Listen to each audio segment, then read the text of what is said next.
আসসালামু আলাইকুম রহমতুল্লাহ। সকলের কি অবস্থা, কেমন আছেন? তো চলে আসলাম আরো একটি ভিডিওতে। আজকে এখন আমি আছি মাওনা বাজার। এটা হচ্ছে রং সাইড দিয়ে যাচ্ছে এখন আমি।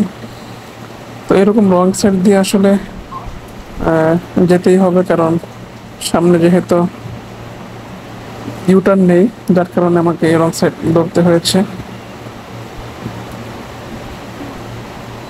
সামনে ইউটার্ন আছে, তবে অনেক দূর। এটা দেখতে পাচ্ছেন এখানে হাতের বাম পাশে ফ্লাইওভার, ব্রিজ উপর বাজারের উপর দিয়ে, যার কারণে এখানে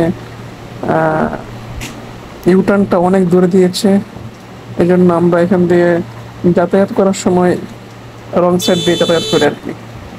এই এই পাবলিক তো আসলে না দেখানো ভয় পেয়ে গেছিলাম।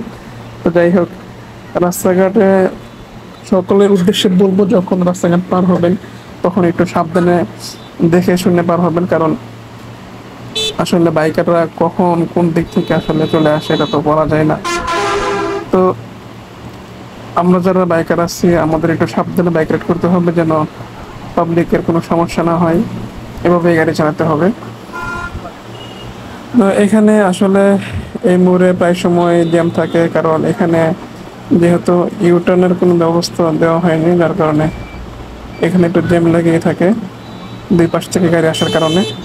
তো মোটামুটি আজকে এই মোড়টা ক্লিয়ার দেখতে পাচ্ছেন।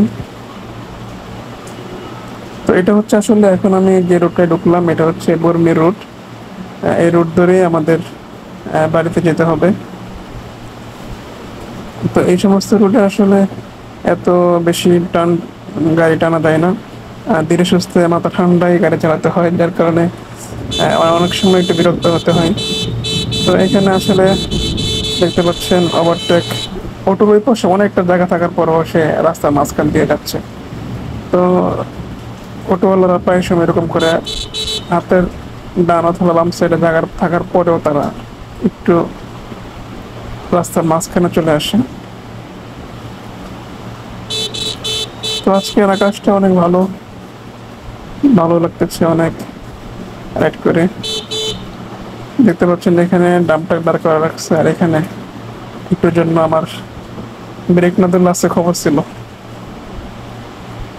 তো যাই হোক, এই অবস্থা। রাস্তা দিয়ে যখন চলবেন তখন খুব সাবধানে সকলকে চলতে হবে।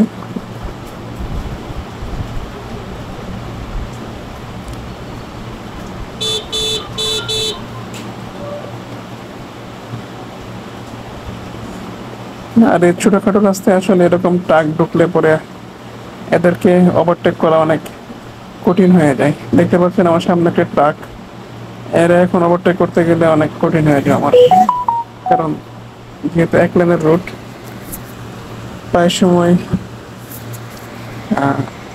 রাস্তার দেশে অনেক গাড়ি চলাচল রাস্তায়।